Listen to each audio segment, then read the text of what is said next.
My connection with the cemetery is through my great-great-uncle, Charles Clinton Nourse.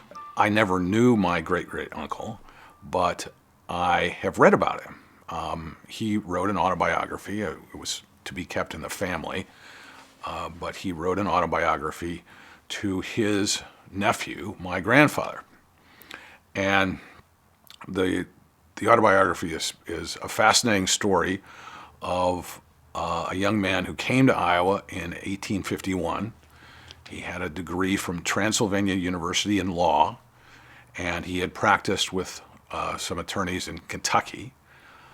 He was originally born in Delaware. His name is Charles Clinton Nourse, and his father was also a Charles Nourse, so they called him Clint. But Clint and his wife are buried here in the cemetery, and along with their son who died at the age of 6.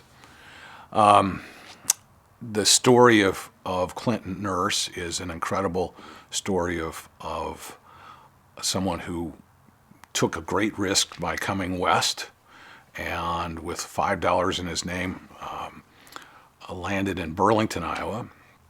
He had enough money for a hotel, and he inquired of the Methodist Episcopal priest where he might be able to continue his legal career.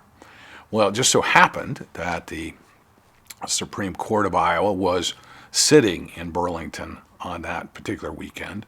They were staying at the same hotel that he was staying at, and he was introduced to them. And he inquired where he ought to start his practice as a young lawyer. And the chief judge told him to show up at the court the next day, and they would admit him to practice. So they swore him in with only the degree that he had and the letters of recommendation, and he began his practice. Ultimately, he moved to Keosauqua, Iowa, and practiced there until about 1858, and then he moved to Des Moines. He ultimately ran for Attorney General and became the 3rd Attorney General in the state of Iowa. You don't run for political office without creating a few political enemies.